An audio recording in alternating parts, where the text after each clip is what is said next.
Donc nous sommes à une nouvelle édition du Forum des idées Grande Conjonction, c'est le numéro 2, édition mensuelle.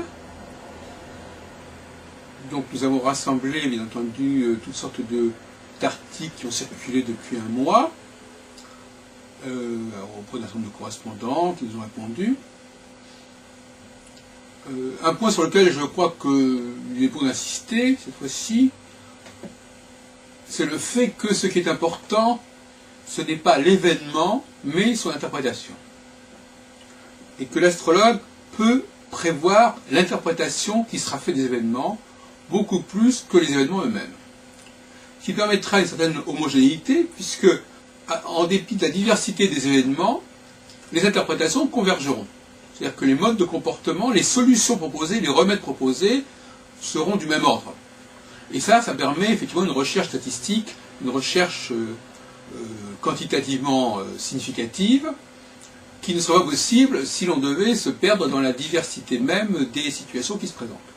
L'astrologie n'est pas responsable de ce qui nous arrive, de la diversité des situations qui se produisent, mais elle est responsable, selon moi, de la façon dont nous interprétons, dont nous comprenons les événements et dont nous pensons qu'il faut les gérer. Et là, je crois que c'est une nouveauté importante.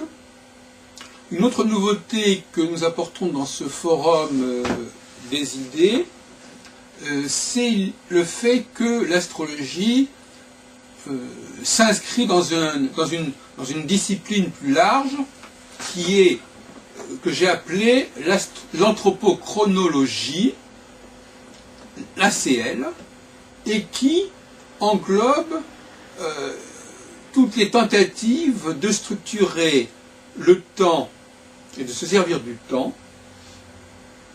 menées à bien par les sociétés humaines à travers les siècles. Et cela inclut aussi bien le droit,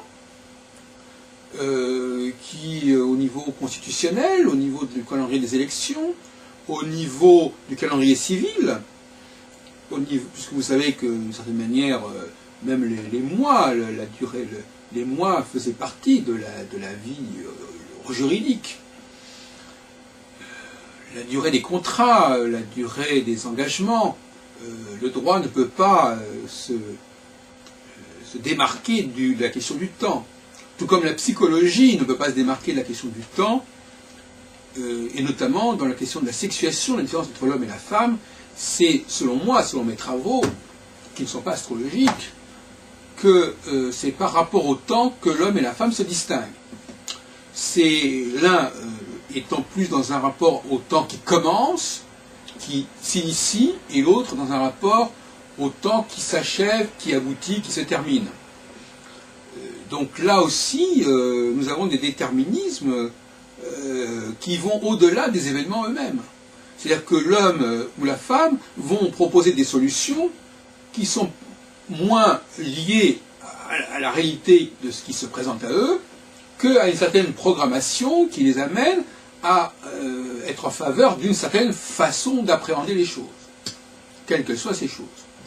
Donc là aussi, nous avons quelque chose qui est important, et je crois que désormais, l'enseignement astrologique passera par l'acquisition des savoirs anthropochronologiques, et pas seulement de l'astrologie, ce qui permettra d'ailleurs d'éviter que l'astrologie englobe de manière plus ou moins subreptice l'ensemble de ces savoirs et l'ensemble de ces problématiques, et qu'elle occupe sa place au sein de l'anthropochronologie.